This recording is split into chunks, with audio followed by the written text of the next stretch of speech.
paz do Senhor, meu irmão, minha irmã. Como é bom a gente parar uns minutinhos do nosso dia para meditar na palavra de Deus. E eu te convido a lermos o Evangelho segundo escreveu João, capítulo 5, a partir do versículo 2, que diz assim: Há em Jerusalém, perto da Porta das Ovelhas, um tanque, que em aramaico é chamado Betesda, tendo 5 entradas em volta. Ali costumava ficar grande número de pessoas doentes e inválidas, cegos, mancos e paralíticos. Eles esperavam um movimento nas águas. De vez em quando descia um anjo e agitava as águas. O primeiro que entrasse no tanque, depois de agitadas as águas, era curado de qualquer doença que tivesse. Um dos que estava ali era paralítico, fazia 38 anos. Quando o viu deitado e soube que ele vivia naquele estado durante tanto tempo, Jesus lhe perguntou: Você quer ser curado? Disse o paralítico: Senhor, não tenho ninguém que me ajude a entrar no tanque quando a água é agitada. Enquanto estou tentando entrar, outro chega antes de mim. Então Jesus lhe disse: Levanta-se, pega a sua maca e ande. E imediatamente o homem ficou curado, pegou a sua maca e começou a andar. Isso aconteceu num sábado. Essa passagem é uma passagem bastante conhecida de um dos milagres de Jesus, né, do paralítico do tanque de Betesda. E o que chama minha atenção nessa passagem é que Jesus fez uma pergunta, e uma pergunta aparentemente muito simples, né? Jesus chegou para ele e falou assim: Você quer ser curado? Para um homem que está há 38 anos nessa condição, há vários anos naquele tanque, esperando uma oportunidade de ser curado, a resposta mais óbvia que a gente pensa escutar seria um sim, claro, Jesus, o que eu mais quero, eu desejo muito ser curado.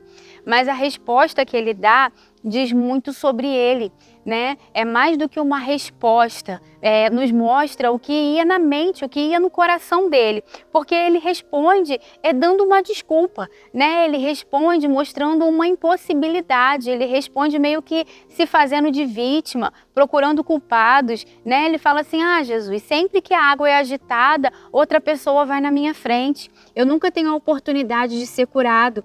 Então o que ia na mente dele, o que estava no coração dele era o seguinte: sempre o outro vai chegar primeiro, né? Outro vai conseguir ser curado, mas eu não vou conseguir ser curado. Nunca ninguém me ajuda, né? Nunca tem ninguém aqui para me ajudar. A minha hora nunca vai chegar, a minha vez nunca vai chegar, né? Fulano consegue, Cicrano consegue, Beltrano já foi curado, mas eu vou ficar aqui, né? Eu continuo aqui. Como vou ser curado se ninguém faz isso por mim, né? Como eu vou ser abençoado se eu não consigo ter esse resultado?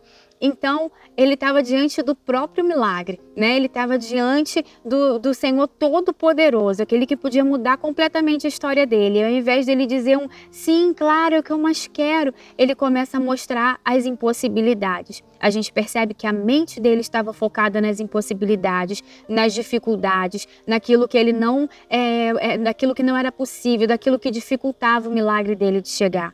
E aí eu te pergunto: qual história você tem contado para você? Porque essa era a história que ele contava para ele mesmo. Essa era a história que já estava na mente, já estava impregnada no coração dele. E qual a história você tem contado para você? A história de que eu nunca vou conseguir, de que eu nunca vou chegar lá, de que a minha infância foi muito difícil, de que fulano me prejudicou, de que a vida é muito dura, de que as portas não se abrem, para mim as coisas nunca acontecem? Ou é a história de que em nome de Jesus eu vou vencer? Sim, Jesus, eu quero ser curada. Porque quando a gente encontra com Jesus, a nossa história é transformada. O que passou, passou, né? Jesus nos dá uma nova oportunidade, uma nova chance. Ele nos ajuda a fazer diferente. Ele pode fazer milagres na nossa vida. Então, o que tem ocupado a sua mente? Qual a forma que você tem enxergado o seu problema? Esse problema é difícil demais, nunca ninguém me ajuda, eu não vou conseguir sair do lugar, né? As outras pessoas conseguem, as outras pessoas rompem, mas eu vivo nessa situação, né? Eu nasci assim, eu vou morrer assim. É essa história que você tem contado? É uma história diferente? Ou é uma história de vitória? Porque a forma que a gente se vê, né? Isso interfere na nossa vida. A gente precisa ter os nossos pensamentos cheios de vitória, cheios de confiança, cheios de fé, né? Acreditar que nós vamos vencer, que nós vamos romper. E a Bíblia conta outro milagre também que Jesus realizou, que foi a mulher do fluxo de sangue.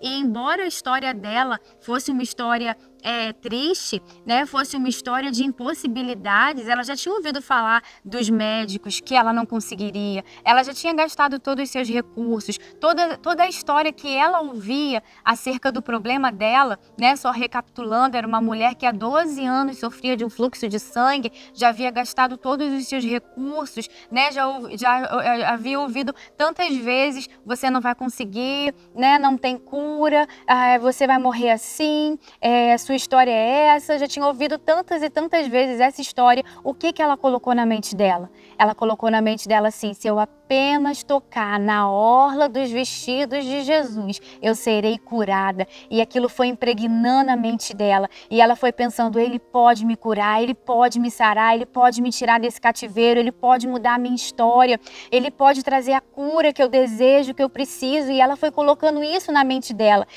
Embora todo mundo, né, todas as outras situações dissessem o contrário, o que ocupou a mente dela era: eu vou conseguir. Se eu conseguir tocar, ele vai me curar. E ela foi até o fim. E ela conseguiu a cura. Ela conseguiu tocar nas vestes de Jesus. E Jesus parou aquela multidão, né, e falou: quem me tocou, porque de mim saiu virtude. Então, eu te pergunto e eu deixo para a sua reflexão, para a nossa reflexão, como nós temos enxergado os nossos problemas, os nossos desafios, com um olhar de vítima, né, com um olhar de derrota, de fracasso, ou com pensamentos de confiança, com pensamentos de fé, né, de que nós vamos vencer, de que o Senhor tem todo o poder, de que se apenas a gente tocar nas orlas dos vestidos de Jesus, né, se a gente conseguir atrair a presença de Deus, chamar a atenção de Jesus, aí a gente vai receber o nosso milagre. Então, que esse seja o pensamento que ocupe a sua mente, em nome de Jesus.